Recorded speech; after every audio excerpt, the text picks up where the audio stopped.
2624 जि मुंख्लंफोर दङ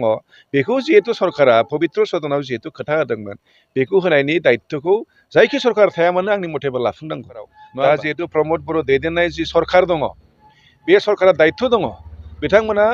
आसामनि गिबि मन्थ्रिफोरखौ खावलायहैनानै बिथांमोना जेरैखि जाया जि माने थालांनाय 2302 बिथांमोना बेखौ होनायनि बेबस्था लानांगौमोन नाथाय बिथांमोना बुंबाय मा होगासिनो दङ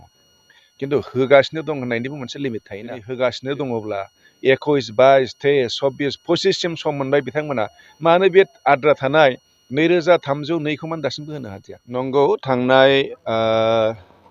बधय 5 मार्च जानांगौ 5 मार्चआवहाय आङो आसाम बिधान सभानि जे जोंनि हाउस बेवहाय आङो रुल 301 बेवहाय बड'लेण्ड मार्टियार्स नखरफोरनो एक्स ग्रेसिया बा अनसुंथाइ होनायनि सायाव आङो मोनसे कुइसन लाबोदोंमोन आरो आंनि कुइसना जाहैबाय जिहेतु 2018 मायथाइयावनो बै सम सर्बानन्द सन'वाल दैदेनजानाय जि सरकार बे सरकारा मोनसे बाजेट स्पिचआव एनाउन्समेन्ट होदोंमोन जे आसाम आन्दलनाव जायफ्रा शहीद जादों मुंख्लं जादों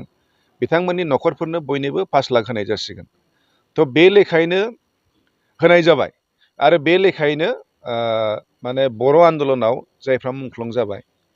बेनि जायफ्रा मुंख्लंफोरनि नखर एखे लाइनावनो बिथांमोननोबो 5 लाख करि रां होनाय जागोन होननानै बेवहाय बुंदोंमोन दा बिदिनो बुंनायनि उनावहाय 2020 मायथाइयाव जिहेतु हाग्रामा महिलारि सरकार दंमोन बिथाङा बे समावहाय आं दा नायनानै जि नुबाय फ्राय 322 मुंख्लं नखरफ्रा मोननो हाबाय किन्तु बाखि जि 2302 जायफ्रा बाखि थाबाय दिनै नों नायोब्ला खै बोसोर बारलांखो मथा मथि 5 बोसोर बारलांबाय नङा होमबा 5 बोसोर बारलांसेयावबो बाखि जि 2302 दासिमबो मोननो हायाखिसै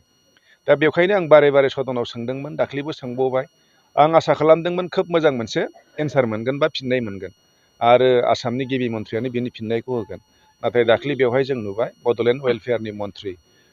जा मानगोनां इउजि ब्रह्मआसो बिनि फिननायखौ होबाय किन्तु बिथाङा जिबायदि फिननाय होदों आं गोजोननाय मोननो हायाखै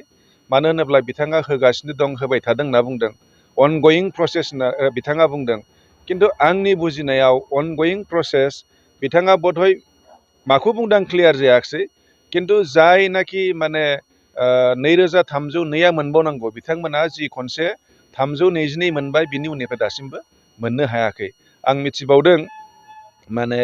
2020 मायथाइनि जि 27 जानुवारियाव जि बर' गोजोन गोरोबथा जाबाय बेवहायबो आरोबाव मोनसे मुंख्लंफोरनि लिस्ट जाबावदों आरो बे लिस्ट मथेनिफ्रायसो बिथांमोना आं खोनानो मोन्दों खनसे खननै बिथांमोना होबाय थादोंनो बिथांमोना होनायखौ आंहा बुंनांगौ गैया किन्तु जाय बै सम 2003 मायथाइसिम बर' आन्दलन जागायजेननायनिफ्राय जि गासै 2624 नङा होमबा 2624 जि मुंख्लंफोर दङ बेखौ जिहेतु सरकारा पबित्र सदनाव जिहेतु खोथा होदोंमोन बेखौ होनायनि दायित्वखौ जायखि सरकार थाया मानो आंनि मथेबा लाफुंनांगौ नङा होमबा जोंनि समाव जों होदों जों बोरैबा जोङो रायजोनि बिसार मथे जों फैनो हायाखिसै सरकाराव दा जिहेतु प्रमद बर' दैदेननाय जि सरकार दङ बे सरकारा दायित्व दङ बिथांमोना आसामनि गिबि मन्थ्रिफोरखौ खावलायहैनानै बिथांमोना जेरैखि जाया जि माने थालांनाय 2302 बिथांमोना बेखौ होनायनि बेबस्था लानांगौमोन नाथाय बिथांमोना बुंबाय मा होगासिनो दङ किन्तु होगासिनो दं होननायनिबो मोनसे लिमिट थायोना दिनै होगासिनो दङब्ला 21 22 23 24 25 सिम सम मोनबाय बिथांमोना मानो बे आद्रा थानाय 2302 खौ मानो दासिमबो होनो हादिया ओंखायनो आं बेखौ खोब दुखु मोनदों आंनिया जेरैखि जाया मुंख्लंआ नोंनि आंनि बिपिएफनि इउपिपिएलनि जेबो थाया मुंख्लं माने मुंख्लं जायफ्रा हारिनि थाखाय मावदों जोंबोथ' हारिनि थाखायनो मावगासिनो दं जोंनि लामाया दा राजखान्थि जानो हागौ ओंखायनो जायखि पावाराव थाया मानो जेरैखि जाया मुंख्लंफोरनो होनायनि बे दायित्वखौ लानांगौ आरो मावफुंनांगौ आरो किन्तु आं दाख्लि मानगोनां इउजि ब्रह्मनि जि आं फिननाय मोनबाय आं किन्तु सेटिसफाइ जानो हायाखै आरो 2302 मुंख्लंफोरनि लिस्टआ थालांनायनि लामायाव नामा दा आं बेखौ मा बुंगोन जिहेतु आं दाख्लै बुंखाबाय 2302 दाबो मोनाखै आरो बिथांमोना जोंनाव माजे माजे फैयो सोंफैयो अब्लाथ' आं खोब दुखु मोनो मुंख्लंफ्राबो जुदि मुंख्लं न'खरफ्राबो जुदि बिदि खोथा होनायनि उनावबो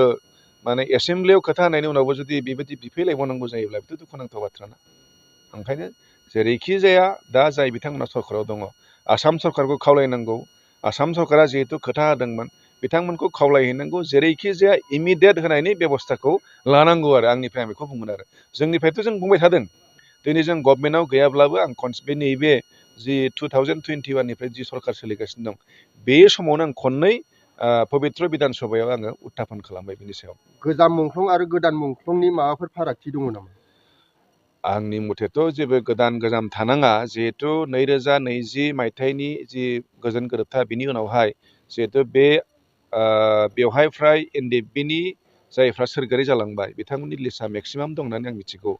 खिन्थु बेवहाय आंहा बुंनांगौ गैया, बिथांमोना मोन्थों, खिन्थु बै फुरानाया आंनि मथेबा माने बावजानाङा थालांनाङा आरो ओंखायनो जायफ्रा दा प्रमद बर' दैदेननाय जिथु सरकार दङ बिथांमोना इमिडियेट आसाम सरकारखौ खावलायनानै बेखौ मोनहोनाय बेब'स्थाखौ लानांगौ।